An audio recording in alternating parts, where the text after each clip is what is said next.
कान से दूसरे कान से तीसरे कान। बोले परकाल स्वामी अन्न क्षेत्र खोला है, चलो वहां भोजन करते।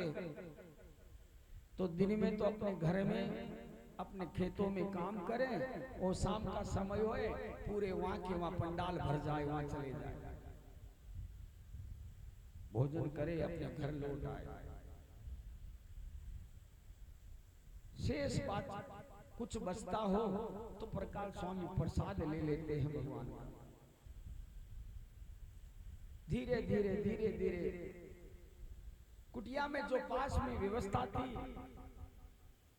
उसका किनारा आना ही था, क्या करे, कोई बात नहीं, संकल्प है परमात्मा का। कुछ पूर्वजों की कृपा से खेती वगैरह जमीन वगैरह थी, जमीन के टुकड़े कर करके बेचने लग गए।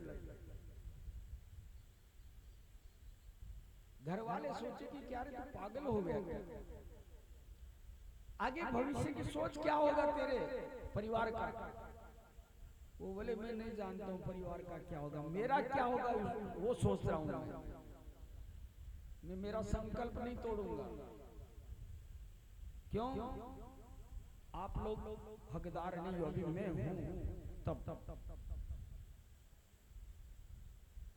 कुछ दिनों के उपरांत जमीन वगैरह शेष हो गई, लेकिन व्यवस्था चलती रही। फिर क्या करें, मिलने जुलने वाले से इधर उधर से उधार कर्जा ले उससे काम चलाते रहे। लेकिन रोज कर्जा भी कौन दे भैया, दिख रहा है कि सामने ये तो बाबा बना बैठा है, अब ये तो मरने को चला है, इस मामले में वापिस लेंगे किससे, नहीं, कहीं साधन नहीं मिला, आखिर निर्णय ले लिया, कोई बात नहीं, लेकिन संकल्प नहीं टूटे, मुझे कुछ भी करना पड़े, चोरी डकैती करने लग गए। संत चोरी डकैती करने लग गए, क्या करें, रात्रि हो और घोर जंगल में जहां चौरस्ता गिरता हो वहां पर चले जाए। रात भर उस मार्ग में बैठे रहे और रास्ते में जो कोई भी आए जाए सीधा पकड़े गर्दन को और साइड में ले और खुखरी रखते थे। ऐसे टेढ़ा चाक होता खुखरी, नेपाल में, बिहार, बंगाल में इधर ज्यादा मिलेगा, यहाँ वाले नहीं जाने। खुखरी निकाल के दिखाए वाला देता है कि नहीं दे रहा, डर के मारे बेचारे जो भी थे दे देते। एक दिन की घटना, रात्रि में प्रकाश स्वामी गए जंगल में, पेड़ पर बैठे हैं, इंतजार कर रहे हैं कौन आए कौन आए कौन आए। मध्य रात्रि आ गया, धीरे धीरे रात्रि भी ढल रही है, अभी तक कोई नहीं आया। आखिरकार प्रकाश स्वामी ने ये निर्णय ले लिया कि कल होगा क्या, मेरी नाक कटेगी, मैं वचन भ्रष्ट हो जाऊंगा, इससे अच्छा है मैं घर नहीं जाऊं, यहां पर फंदा लगाकर मैं आत्महत्या कर लूंगा, लेकिन घर नहीं छोड़, घर नहीं जाऊंगा, मरना मंजूर है मुझे। देखते थोड़ी देर तक, देखे प्रभात हो रहा है, धीरे धीरे चिड़ियाएं चिंचाट करने लग गई। आखिर क्या किया, अपना दुपट्टा लिया और डाले के अंदर में लटकाया और गले में डालने वाले थे।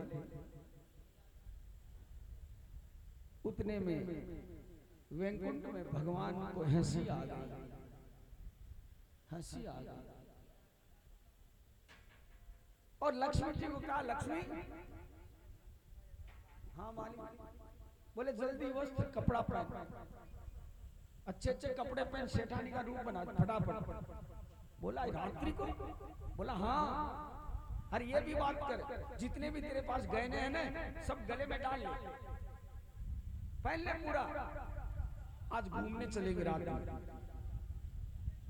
महाराज दिन में तो सभी जाते हैं, रात में? बोला हाँ रात में। देख मैं भी सेठ बन रहा हूँ, भगवान भी अच्छी सी धोती और कुर्ता पहन कर दुपट्टा लगा कर पगड़ी लगा लोगों के सेठ का रूप बनाया, हर गले में 5-7 मालाएं लटकाई स्वर्ण मणियों की और पूरे उंगलियों में अंगूठियां पहन ली। लक्ष्मी का तू भी पहन, फटाफट गरुड़ को आह्वान किया और गरुड़ का कहा सुन भाई, जीन माता की ताल में चलो, तलेटी में चल सीधा।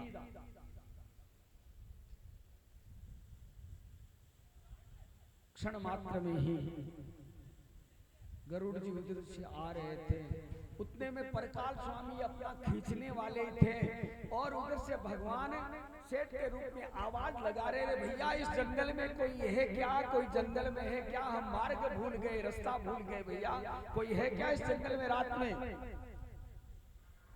परकाल स्वामी ने जो ही आवाज सुनी, अरे बोला भाई इधर आ जाओ, सब इधर आ जाओ, इधर आओ, मेरा काम ही यही है, मैं भूले हुए को भटके हुए को रास्ता बताना। आना ही था परमात्मा को वहीं। भगवान पहुंचते हैं, परकाल स्वामी ऊपर से नीचे आ जाते हैं। भगवान आकर कहते भैया बात ऐसी है, मुझे कोचोर जाना है, मुझे कोचोर का रास्ता बताओ, वहां जाना है मुझे। बोला हाँ मैं बता देता हूँ महाराज, मैं जानता हूँ रास्ता आपका, रास्ता जानता हूँ, चलिए मेरे साथ चलिए।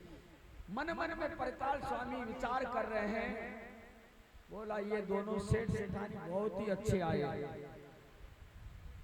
आज इन लोगों का शरीर पर जो आभूषण वगैरह ये धारण कर रहे थे ना, इनसे अपना कई सालों तक तो काम चलेगा, ये तो बात है, फिर आगे सोचा जाएगा। और धीरे धीरे परकाल स्वामी आगे चल रहे हैं, माताजी के ओरन में घुसे, तो माताजी के ओरन में घुसे तो वहां चारों तरफ झाड़ियां वगैरह ये पौधे वगैरह है, जो ही उनके अंदर ले गए और वापस घूम कर बोला ये सुनिए ए सेठ जी, ये देखो खुकरी देखा है ना, खुकरी दोनों की गर्दन अलग, अभी माताजी के बलि चढ़ जाएगी। बोला भैया ये क्या कर रहा है तू? बोला जल्दी कुछ नहीं कर रहा, गमछा निकाला, बिछाया गमछा, बोला महाराज उतार दीजिए सब, इसमें उतारिए आप, इसमें उतारिए, भगवान को तो देना ही था। भगवान धीरे धीरे अपने हाथ से उंगलियां के अंदर से अंगूठियां निकाली, गले से माला निकाली, रख दिया फटाफट। लक्ष्मी जी भगवान की तरफ देख रही है, भगवान ने कहा सुने उतार दे, ये देहाती है, गंवार आदमी है, न जाने इसकी खुकरी कब चल जाए। और भक्तों लक्ष्मी जी उतार देती है। अंत में क्या है ना, लक्ष्मी जी के उंगली में एक अंगूठी थोड़ी पकड़ी हुई ज्यादा थी, निकल नहीं रही थी, तो लक्ष्मी जी ने कहा कि ए भाई ये ऐसे भी मजबूत है, नहीं निकल रही है, गाड़ी है, और ऐसे भी एक तो सुहाग की निशानी है, रहने दे भैया, और सब ले ले तू, जितना सामान सब में दे दिया। परकाल स्वामी ने कहा, सुनिए सेठानी जी, ये मनियों से जड़ित जो अंगूठी है ना, इससे मेरा कम से कम 2-3 साल काम चलेगा, समझे आप? कोई बात नहीं निकल रही है ना, मेरे पास में ये खुकरी इसलिए रखता हूं मैं, लाओ उंगली को काट कर भी निकालूंगा, छोड़ूंगा नहीं।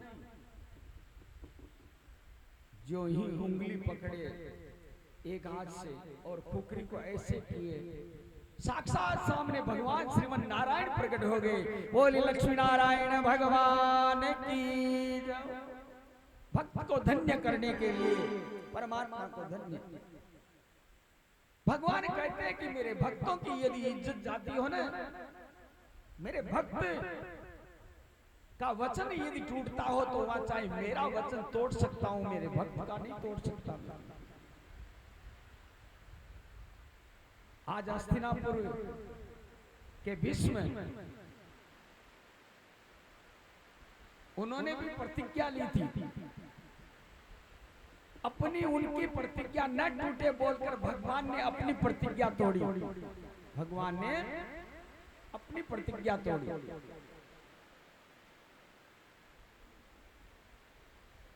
कहने का तात्पर्य, भगवान के यदि कर्म में, सत्कर्म के अंदर यदि आप कोई नियम लेते हो, संकल्प लेते हो, कुछ भी लेते हो अच्छा कर्म करने के लिए, तो परमात्मा उसकी व्यवस्था खुद करता है, आप नहीं करते।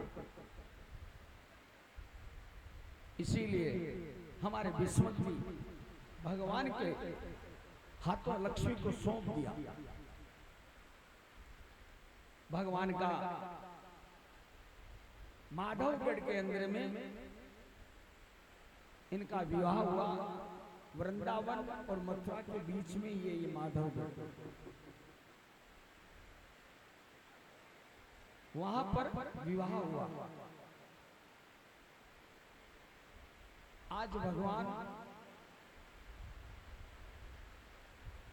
द्वारिका नाथ बने, इतने दिन कन्हैया ही थे, क्यों? जब तक ग्रस्त के बंधन में नहीं बन जाता तब तक उसकी उपाधि पहले वाली रहती है, उसके बाद में बदलती। आज द्वारका नाथ, द्वारकाधीश हो गए, लक्ष्मी जी आ गई घर में। और भगवान के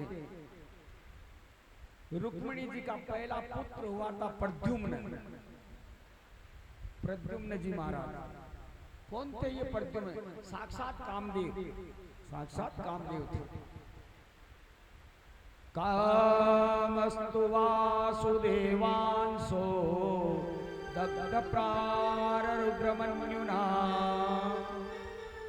देहोपपतये भूयस्तमेव प्रत्यपद्यता। भगवान शंकर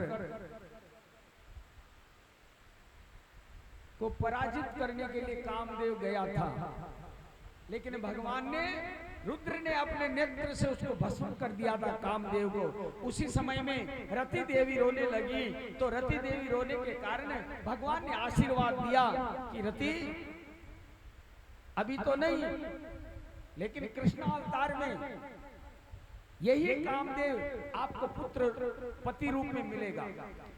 कृष्ण तनय हो ये पति तोरा, कृष्ण तनय हो ये पति तोरा, वचन अन्यथा होई न मोरा, वचन अन्यथा होई न मोरा। भगवान शंकर कहते हैं कि मेरा वचन है, जाओ कृष्ण अवतार में आपको पुनः यह है आपका पति मिलेगा।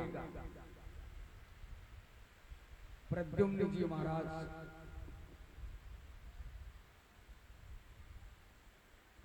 का हरण हुआ। किसने किया? संबरासुर नाम का राक्षस दैत्य था, उसने प्रद्युम्न जी महाराज का हरण कर लिया और छुपा दिया ले जाकर अपने घर में। कंस को मारने के कारण ये कंस का सहयोगी था, बदला लेने के लिए प्रद्युम्न जी का हरण कर लिया। अब यहाँ पर द्वारका में हल्ला मच गया, पर कहाँ गए, लेकिन कहीं मिला नहीं प्रद्युम्न महाराज। और हरण कर करके क्या किया, समुद्र में फेंक दिया प्रद्युम्न जी मारने की दृष्टि से। और प्रद्युम्न जी को एक मछली निगल लिया, मछली ने निगल लिया, और एक मलाह है उस मछली को पकड़ के लाकर और अपने राजा को ही, वो संबरासुर को ही लाके दे दिया। और जब रसोईया मछली को काम में लेने लगा, उसी समय वहां एक रसोई की बेटी थी, तो अंदर से प्रद्युम्न जी निकले ने, वो चुपके से ले जाकर अपनी राजकुमारी के महल में बैठा दिया। और बात बताई तो संबरासुर की पुत्री थी उषा, उषा नाम की।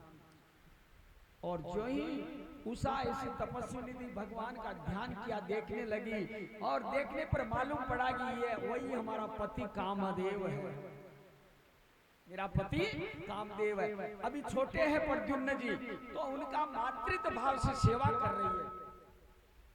जिस प्रकार खिलाना पिलाना माता करती है, वैसे उनकी सेवा करती है। एक दिन प्रद्युम्न जी महाराज ने कहा कि देवी आप हो कौन, जो आप हर प्रकार से मेरी सेवा कर रहे हो, माँ की ममता देकर सेवा कर रहे हो, मेरी समझ में नहीं आए इतने सेवा क्यों की जाती है मेरी।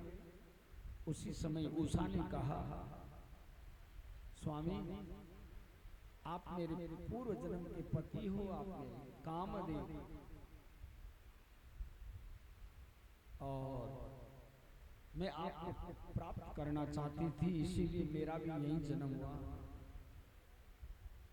तो सुखदेव भगवान कहते हैं कि राजन प्रद्युम्न जी महाराज संबरासुर से युद्ध किया, युद्ध कर करके संबरासुर को मारकर और उषा को लेकर द्वारका पधारे। आज रुक्मिणी जी बड़ी प्रसन्न है, इतने दिन पुत्र गुम हो गया था, लेकिन आज अपनी बहू के साथ में आया है, बड़ी प्रसन्नता हुई। और आगे सुखदेव भगवान बतलाते हैं कि राजन एक सत्राजित नाम का राजा था। सत्राजित के पास में सूर्य नारायण की दी हुई एक स्यमंतक मणि थी, जो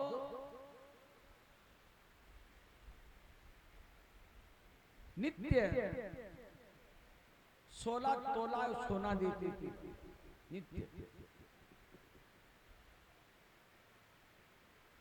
सत्राजित का भाई प्रसेन एक दिन उस मणि को गले में डालकर और आखेट के लिए जंगल में चला गया। जंगल में गया तो सामने से एक सिंह आक्रमण किया और प्रसेन को सिंह ने मार दिया। और यहाँ पर सत्राजित को वो मणि नहीं मिली ना, तब भगवान के ऊपर में लाछन लगा दिया। क्यों? कुछ दिन पहले भगवान के परिकर वगैरह कहे थे कि हे सत्राजित ऐसे कर। बोलिए श्रीमन्नारायण भगवान की जय। भगवान इंद्र भगवान बड़े प्रसन्न है। क्यों? आज भागवत जी की विदाई है, इसीलिए वो भी तो देवता भी तो चाहते हैं कि इतने दिन तो हम नहीं आ पाए, कई और जगह रेवासा धाम में उलझे हुए थे, रेवासा धाम में, वहाँ मेला चल रहा है संतों का, तो वहाँ उलझ गए होंगे। तो आज भगवान ने विचार किया थोड़ी देर, चल थोड़ी देर के लिए यहाँ भी तो शामिल होके आए। और तो भगवान के परिकर सत्राजित को कहा था कि सत्राजित, ये मणि है ना, ये मणि द्वारकाधीश को दे दे, हमारे द्वारका नाथ को दो, तेरे क्या काम किए, कहा था पहले। यहां सत्राजित को मणि नहीं मिली, भगवान पर लांछन लगा दिया था कि ये चोरी करके मंगवा ले, ये चोर है। भगवान बड़े परेशान, पहले गोकुल में था तो भी मुझे चोर कहते थे, और अब द्वारका आकर बसा भी लिया तो यहीं ये चोर पीछे लगे मेरे। भगवान मणि की खोज में निकल पड़े, जंगल में गए। जंगल में आगे बढ़े, बढ़ते बढ़ते देखते कि सामने एक आदमी मरा हुआ पड़ा है, और देखे ये तो सत्राजित का भाई प्रसेन है। इधर उधर देखे, मणि नहीं दिखी, उतने में नजर पड़ती है पास में ही एक गुफा थी, गुफा के बाहर में एक बच्ची खेल रही थी, छोटी बच्ची खेल रही थी उस मणि से। और अचानक ही भगवान पहुंचे तो वो डर गई, कन्या भयभीत हो गई थी, कौन आया कौन नहीं। वो भग के जो अंदर गई, और अंदर कौन थे, जामवंत जी। जामवंत जी भगकर आए बाहर में, और आके सामने भगवान द्वारकाधीश खड़े हैं। तो द्वारकाधीश ने जामवंत जी कहा कि ये मणि मुझे दो। बोले आपको कैसे दूं, ये मणि तो मैंने सिंह को मारकर मैं जीत कर लाया हूं, मेरी है मणि, तो मैं कन्या को इसको दे दिया, मेरी कन्या को इसे खेलने के लिए दे दिया ये। बोला नहीं, ये तुम महाराज मैं लेके जाऊंगा। बोला मेरे जीते जी कैसे ले जाओगे। और श्रोताओं, भागवत कर रही है, भगवान का और जामवंत जी का युद्ध हुआ यहाँ पर। 27 दिन तक खूब दोनों का युद्ध हुआ, 27 दिन तक।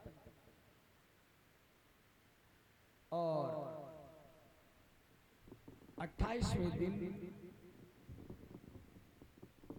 जामवंत जी अपने प्रभु को पहचान गए थे। 27 दिन तक नहीं पहचाने, 28वें दिन पहचान गए थे। भगवान के चरण पकड़ लिए, नीचे गिर गए। प्रभु आपके कहीं लगा होगा, इधर उधर पीड़ा हुई होगी प्रभु, आप मेरे राम ही तो हो, आप मेरे राम ही तो। ये रामावतार के ही जामवंत जी है, बानरों में सबसे बूढ़े थे ये। तो वहां एक बार भगवान अकेले बैठे थे, उनकी जामवंत जी की इच्छा हुई थी। बोला प्रभु ये सब लोग लड़ते करते मेरी लड़ने की इच्छा करते, लेकिन मैं बूढ़ा समझ के कोई मेरे से लड़ता भी नहीं है।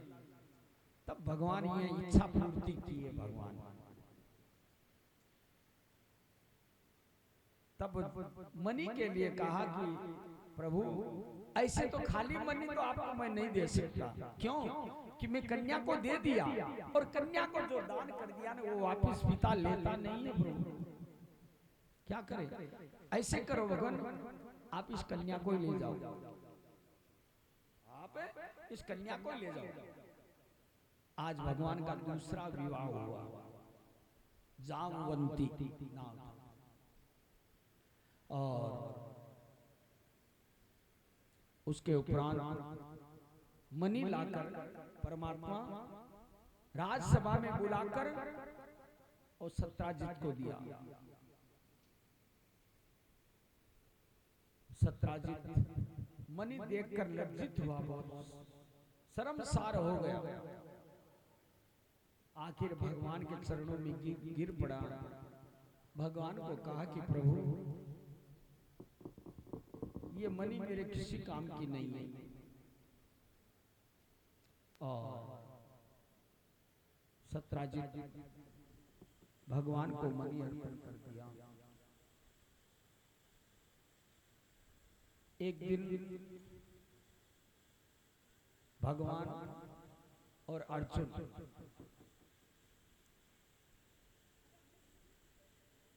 दोनों कही कि चल अर्जुन घूमने चले।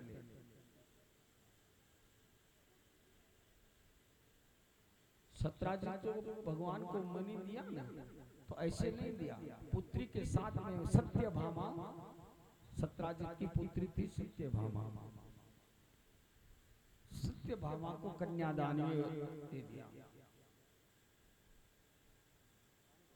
भगवान कृष्ण और अर्जुन घूमने निकले और पहुंचते हैं एक नदी के किनारे। घूमते घूमते वहां पर नदी पर देख रहे एक कन्या तपस्या कर रही है। कन्या एक तपस्या कर रही है। तो अर्जुन को कहा है कि अर्जुन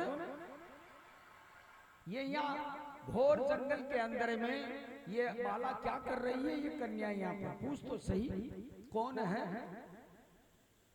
और उसी समय में अर्जुन ने जाकर पूछा कि देवी आप यहाँ तपस्या क्यों कर रही हो, किस लिए कर रही हो, कोई कामना प्रद है। उसी समय में राजन वह कन्या अर्जुन को कहा कि प्रभु मैं भगवान कृष्ण को द्वारकानाथ को प्राप्त करने के लिए ही यहाँ पर पूजा पाठ करती हूँ, भजन करती हूँ, तपस्या करती हूँ।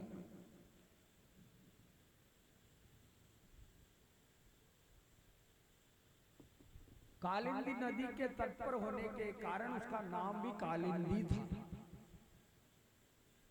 तो भगवान अर्जुन ने वहां पर उसका कन्यादान अर्जुन ने किया। कोई बाप माँ वहां थी नहीं। अर्जुन स्वयं परमात्मा को अर्पण किया वो कालिंदी को। कितने विवाह हो गए? चार हो गए। और एक उज्जैन के नरेश, उज्जैन के राजा विंद और उसका भाई अरविंद, दोनों भाई थे। तो उनके एक बहन थी, एक बहन थी जिसका नाम था मित्रवृंदा। तो मित्रवृंदा नित्य भगवान की पाठ पूजा सब कुछ करती थी और वो भगवान को ही प्राप्त करने के लिए करती थी। दोनों भाइयों को मालूम था कि अपनी बहन इसलिए भजन कर रही है और ये माला जपती है, दिन रात उस द्वारकानाथ के दर्शन के लिए तड़पती है। तो दोनों ने भगवान को प्रस्ताव रखा और मित्रवृंदा का विवाह भगवान द्वारकानाथ के साथ कर दिया गया। कितने हुए? 5। कौशल देश का राजा नग्नजित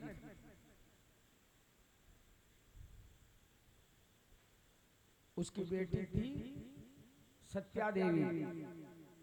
सत्या नग्नजित क्या था कि 7 बैल अपने आंगन में बांध रखे थे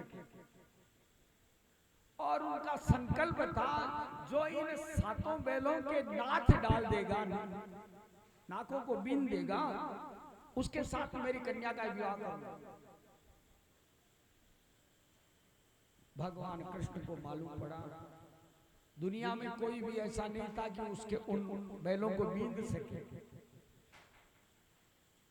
भगवान कृष्ण पहुंचते हैं, एक ही 7 को बाण से बीन दिया था। तब वह सत्या का विवाह परमात्मा के साथ में किया। कितना हुआ? 6।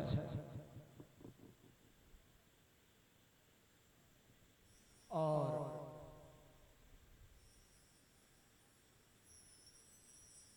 कुंती की बेटी थी सुतकृति और उसकी बेटी जिसका नाम था भद्रा।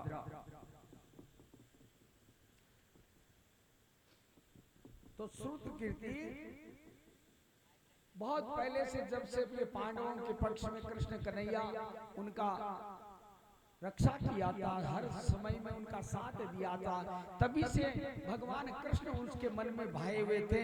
तो उन्होंने भी अपनी बेटी का विवाह, भद्रा का विवाह परमात्मा के साथ में प्रस्ताव रखा, कर दिया। कितने हुए? 7। और एक था मगध देश का राजा, उनकी पुत्री थी लक्ष्मणा। तो मगध देश का राजा था, उसका संकल्प क्या था? स्वयंवर रखा, पानी के अंदर मछली छोड़ दिया था। बोला जो कोई भी इस मछली को मीट देगा ना, उसके साथ में मेरी पुत्री का विवाह करूंगा।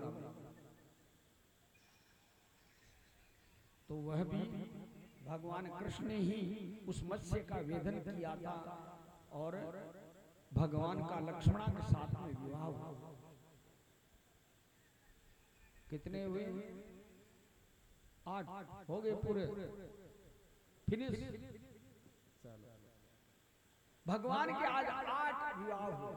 अष्टपटरानी, ये 8 अष्टपटरानी कहलाई। ये 8 प्रकार की प्रकृति है, साधारण स्त्रियां नहीं है, ये 8 प्रकार की प्रकृति है। सुखदेव जी कहते हैं राजन, प्रांग ज्योतिषपुर का राजा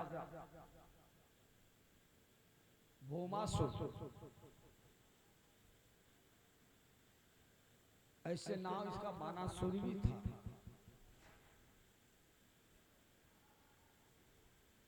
तो भौमासुर के कैद खाने में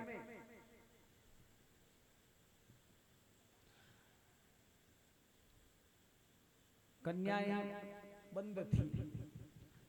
जहां भी ये जिधर भी राजाओं से लड़ने जाता ना, तो उनको पराजित कर करके और वहां की अबलाओं कन्याओं को उठा ला ला करके अपने कैद खाने में बैठा देता।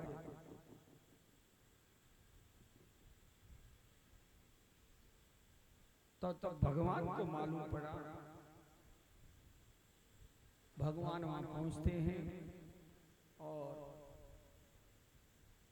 भौमासुर को सदगति प्रदान कराते हैं और कैद खाने से उन कन्याओं को बंधन मुक्त करते हैं। कितनी थी? 1 2 नहीं थी, 5 10 नहीं थी,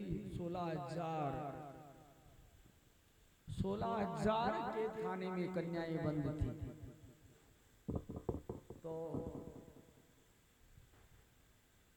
कन्याओं को बंधन मुक्त करने के बाद परमात्मा ने उन्हें कहा कि तुम जाओ, अपने अपने घर जाओ। सब हाथ जोड़कर खड़ी हो गई, परमात्मा से निवेदन करी, प्रभु हम जाएंगे कहां?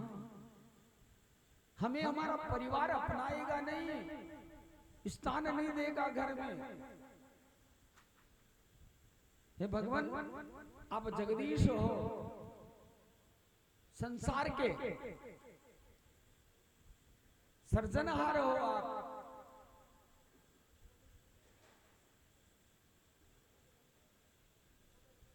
बोलिए श्रीमन्नारायण भगवान की। श्रीमन्नारायण नारायण नारायण, लक्ष्मी नारायण नारायण नारायण, श्रीमन्नारायण नारायण नारायण, श्रीमन्नारायण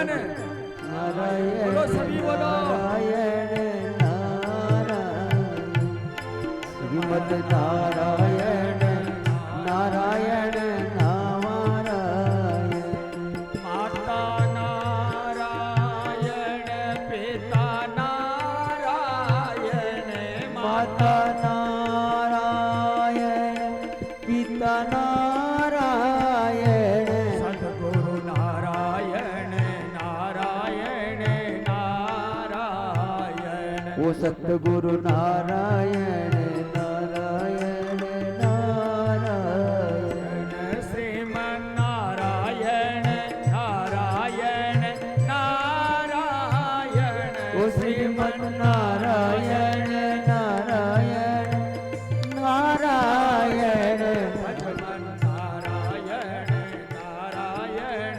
नारायण ओ श्रीमद नारायण नारायण नारायण बजरे नारायण नारायण नारायण ओ बद्री नारायण नारायण नारायण सत्य नारायण नारायण नारायण सत्य नारायण नारायण नारायण जय जय नारायण नारायण नारायण ओ जय जय नारायण नारायण नारायण श्रीमन नारायण नारायण नारायण जय जय नारायण नारायण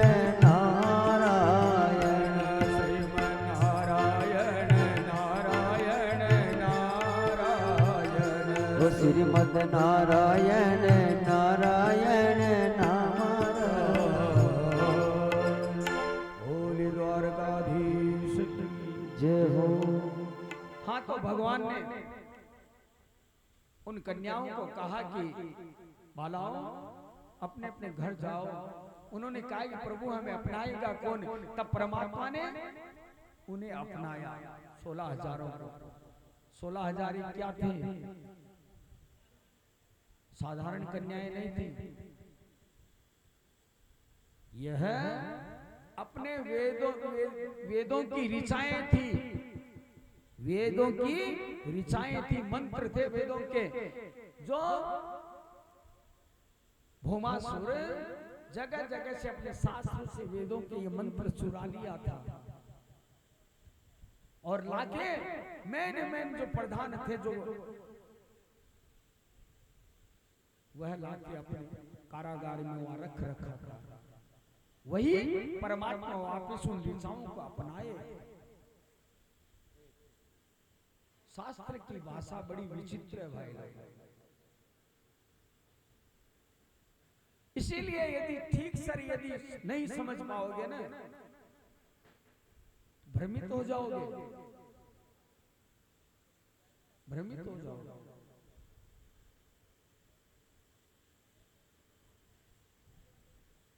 द्वितीय दिवस में सुने होंगे आप चित्रकेतु राजा की कथा। सुने? हमारी भागवत कहती है कि 1 करोड़ रानियां थी उसकी। बुद्धि में नहीं उतरती है ना, शास्त्र है, इसकी भाषा बड़ी विचित्र है। चित्रकेतु का परमात्मा का ऐसा आशीर्वाद था, चित्रकारी में पारंगम था, जहां जिसको भी चाहे उसका चित्र बना देता था। और जब बात करना होता तो उस चित्र को वो जीवित भी करता दीवार पर और उनसे वार्तालाप करता, निस्वार्थ, स्वार्थनिक रूप नहीं, निस्वार्थ, जो कि धर्म कर्म सत्कर्म में, अच्छे विचारों में, बुरे विचार, उनमें सहयोग के लिए चित्र बना रखा था। इसीलिए भागवत कहती है 1 करोड़ रानियां थी। रानी तो एक ही थी। तो वैसे ही इन कन्याओं को परमात्मा ने अपनाया। कितना हुआ? 16,100 ये थी।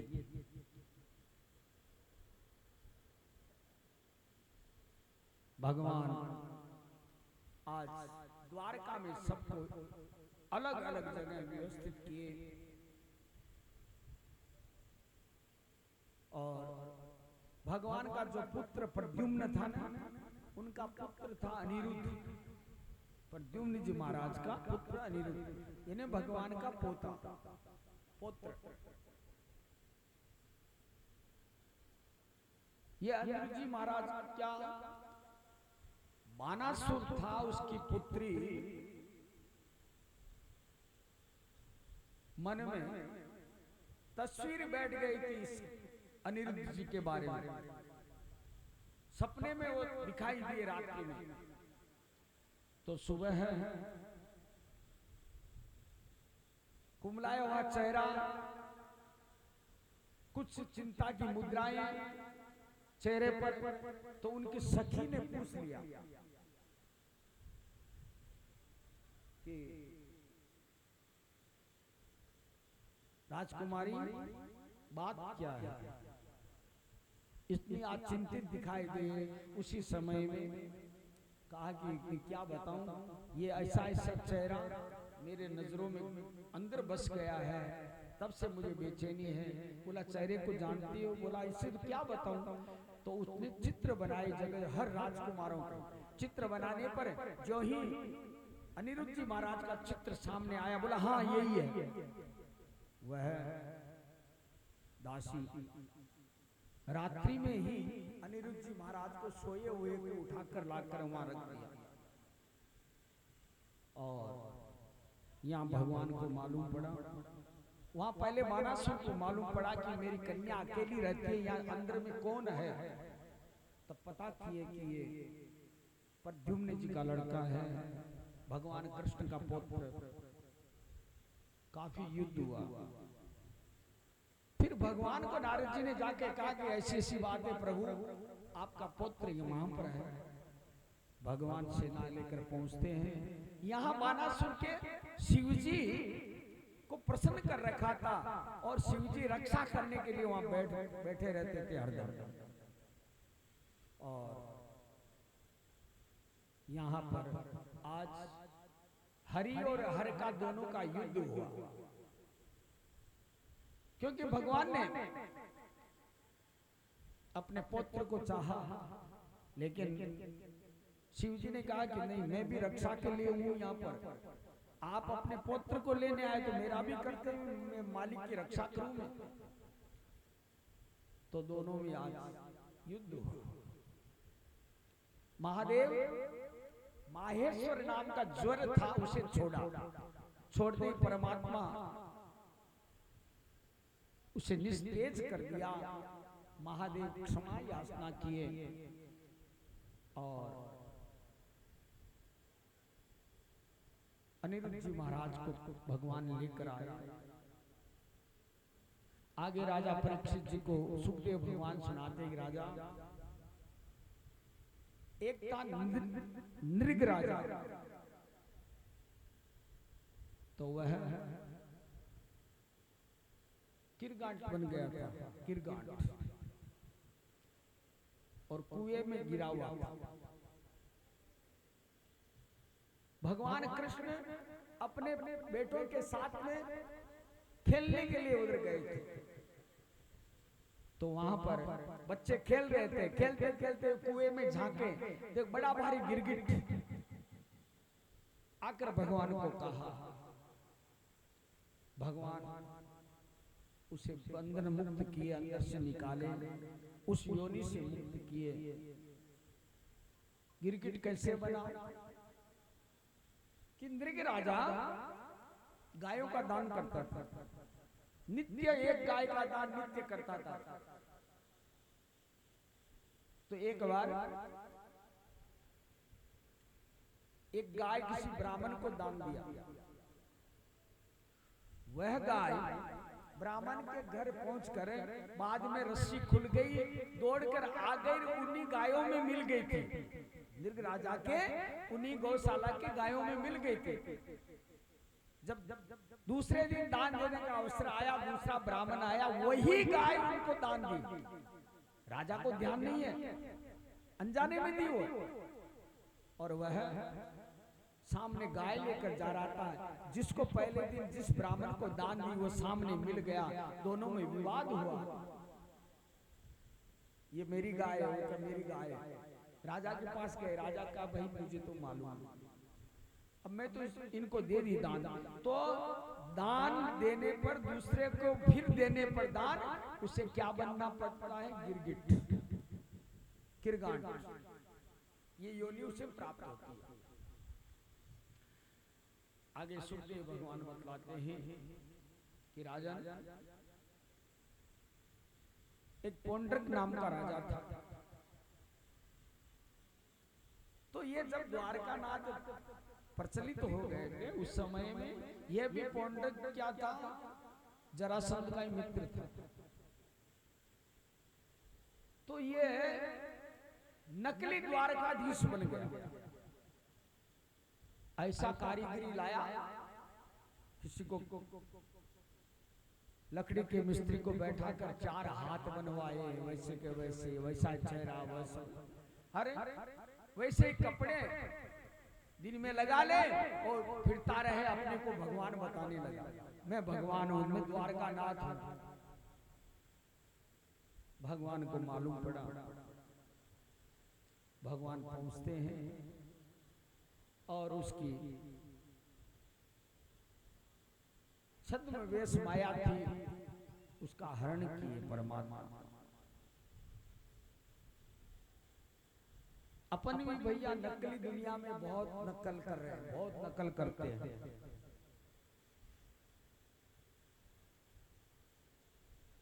नकल करने पर परमात्मा कौन सी योनि देते हैं? निर्ग राजा की तरह, गिरगिट, सर्प की, कौवे की, ये योनियां प्रदान करते हैं। सुदर्शन चक्र के द्वारा उसका मस्तक काटा भगवान ने।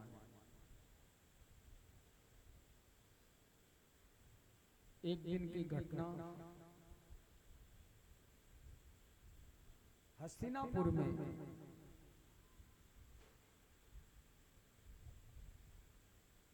अभी तो कहते हो क्या हो, क्यों टीचर डे, टीचर डे, तो वहां पर भी टीचर डे आया। गुरुओं का सम्मान करना है, तो अनेक गुरु पधारे वहां पर। तो दाऊजी महाराज भी पधारे।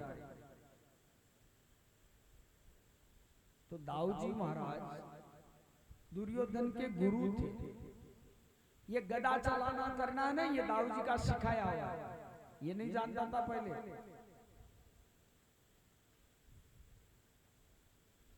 तो उसी समय में दुर्योधन अभिमान हो गया था, वो भूल गया था गुरु को, भाई ये गुरु है मेरे। वाणी के द्वारा अपमान किया। दाऊजी ने क्रोधित होकर भला बुरा कहा, ललकारा, युद्ध करने की तैयारी करने लगा। दाऊजी हल लेकर खड़े हो गए। उसी समय उनका क्रोध देखते हुए सभी कौरव दाऊजी के चरणों में गिर गए, क्षमा याचना किए कि प्रभु हमें क्षमा कर दो, गलती हो गई हमारी। दाऊजी ने उन्हें क्षमा किया। और सुखदेव भगवान कह रहे हैं, राजन आगे जो अस्तियों प्राप्ति का पिता जरासंध, क्योंकि भगवान इसे मारे नहीं थे, युद्ध किया, जीत लिए, पर मारे नहीं थे। मरता क्यों नहीं? जब 18वीं बार युद्ध किया था ना, जो भगवान भग गए थे, तो इसमें ब्राह्मणों का बल था, ब्रह्मनिष्ठ था। ये ब्राह्मणों में खूब भक्ति रखता था, श्रद्धा रखता था ब्राह्मणों में।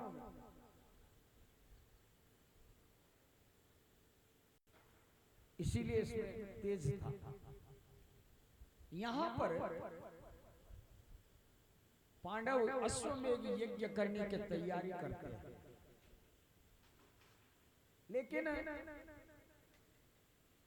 नारद जी ने कहा कि भैया ऐसे तुम लोग अश्वमेध यज्ञ कर नहीं सकते हो, जरासंध के रहते हुए नहीं कर सकते हो, जरासंध को जीतो। अरे यदि वो नहीं रहे तब कर सकते हो, ऐसे नहीं। और जरासंध को तुम लोग जीत भी नहीं सकते, क्योंकि उसके अंदर ब्राह्मणों का बल है।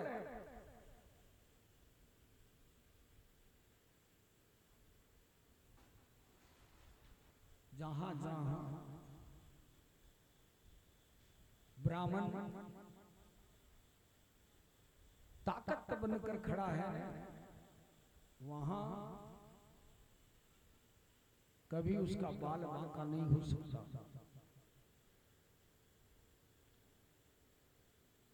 वर्तमान में ऐसी दयनीय दशा है, अपने ब्राह्मणों का उपहास करते हैं,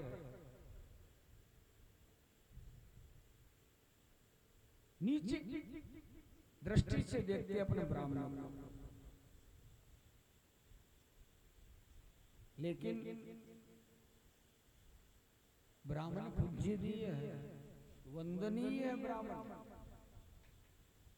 देखे नहीं द्रौपदी ने कैसे नमन किया था, पुत्रों को मारने पर भी ब्राह्मण को क्षमा कर दिया था।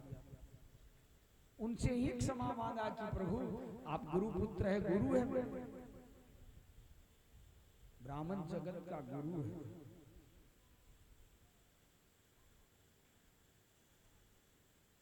दुनिया में आप किसी की भी निंदा कर दो, अन्य किसी से अन्यत्र लड़ मरो, लेकिन जीवन में ध्यान रखना कभी ब्राह्मण से लड़ना मत, कभी ब्राह्मण से विवाद मत करना। कोई बात नहीं, आपसे उसकी सेवा बन सके तो कोई बात नहीं बने, लेकिन भला बुरा कभी मत कहना।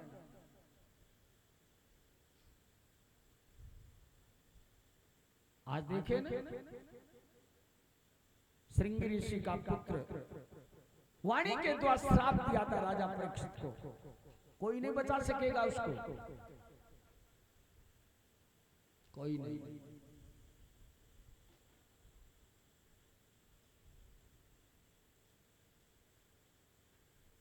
इसीलिए कभी ब्राह्मण की निंदा न करे, अपमान नहीं करे ब्राह्मण का। ब्राह्मण गौ माता और अपनी बहन बेटी इनका भूल कर भी अपमान नहीं करे, नहीं तो घोर नरक प्राप्त होता है। भगवान भी इनसे क्षमा नहीं करेंगे कभी भी। यहां पर जरासंध को कैसे जीते भाई? भगवान रास्ता निकाले। भगवान, अर्जुन और भीम तीनों ब्राह्मण का रूप धारण करके आए जरासंध के पास। जरासंध ब्राह्मण अतिथियों को आए हुए देखकर उनका सम्मान किया, सत्कार किया। बाद में आने का कारण पूछा तो ब्राह्मण वेश में भगवान कृष्ण बोल बैठे, कहा कि हमें कुश्ती करना है।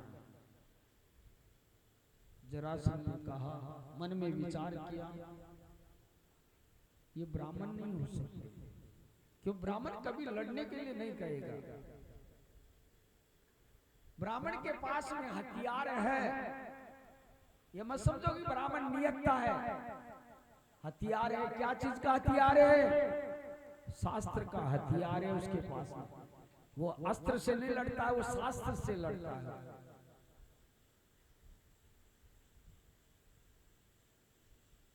और जहां जिस देश में ऐसे ऐसे ये शास्त्र, भगवत गीता, महाभारत, रामायण, भागवत जैसे ग्रंथ यदि पढ़े हैं ना, उस भारत का कोई बाल बांका नहीं कर सकता, कोई नहीं कर सकता। कितने पहले आए थे इस सनातन धर्म को मिटाने के लिए, और वर्तमान में भी वही दशा चल रही है कि कैसे न कैसे इस सनातन धर्म को मिटा दिया जाए, लेकिन नहीं मिटने वाला ये।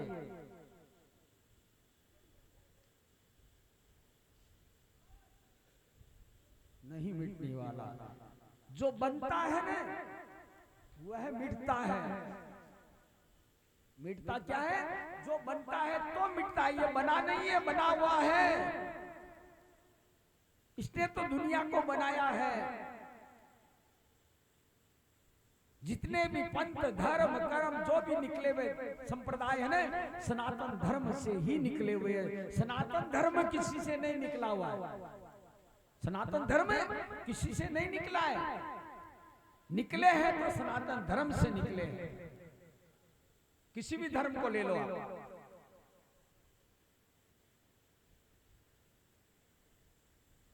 हिंदू ये धर्म का नाम नहीं है, ये एक व्यवस्था का नाम है। व्यवस्था का नाम है।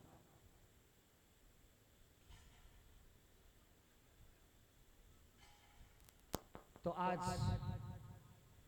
विचार किया जरासंध ने, बोला हाँ तैयार हूं मैं युद्ध के लिए, मल्लयुद्ध करने के लिए, लेकिन किससे करूं? इशारा करके कहा कि आपसे करूं। आप तो कितनी देर भग गए मेरे युद्ध में लड़ते लड़ते। आप तो भगड़े हो, आप तो रण में भग गए थे, भगेड़े हो। भगोड़ों से क्या मैं युद्ध करूं? अर्जुन की तरफ देखकर कहा कि हाँ ये है तो ठीक, लेकिन ये मेरे से छोटा है, इससे क्या करूं? हाँ ये भीम है ना, ये ठीक है। कुछ जोड़ी जब मैं भीम से युद्ध गदा युद्ध किए, बार बार भीम परास्त कर देता है, चीरता है, छोड़ देता है, वापिस पुनः एक हो जाता है। तब भगवान दूसरे दिन कहे कि देख भीम भैया, आप दृष्टि मेरे तरफ रखिए, ये नहीं तो जीवन भर लड़ते रहो तो नहीं मरेगा, जीवन भर। दूसरे दिन मल्लयुद्ध प्रारंभ हुआ और भगवान क्या किया, एक तिनका हाथ में ले रखे थे और जो ही वो चीरने लगे, भीम एक पैर के नीचे एक जंघा के ऊपर पैर रखे, दूसरा पैर उठाए और चीर दिया जरासंध को। और फेंकने वाले उसने परमात्मा एक तिनका तोड़े क्रॉस करके छोड़ दिया, बायां दाहिनी तरफ, दायां बाईं तरफ। भीम समझ गए, उठाकर इधर से इधर डाल दिया गया। जरासंध का वध हुआ। जरासंध का पुत्र था सहदेव। सहदेव का राज तिलक किए भगवान, उसे आशीर्वाद दिए। अब पांडव अश्वमेध यज्ञ कर रहे हैं।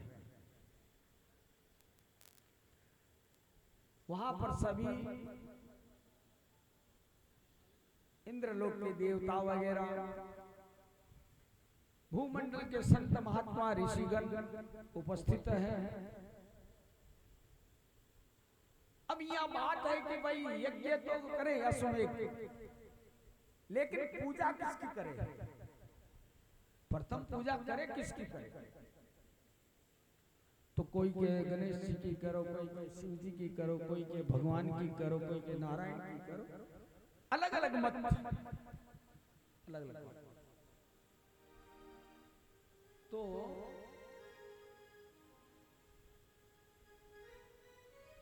मान लो कि अभी भागवत का आयोजन चल रहा है, तो जब भागवत की चर्चाएं शुरू हुई आयोजन करने की, तभी से ही आयोजन करता अपने काम में लग गए।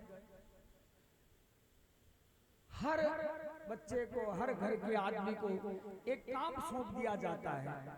बोले भैया आप ये काम संभालना, आप ये कार्ड छपवाना, आप ये सफाई करवाना, आप ये काम करना। यानी एक लंबा काम होता है तो अकेला घर सदस्य नहीं कर सकता। तो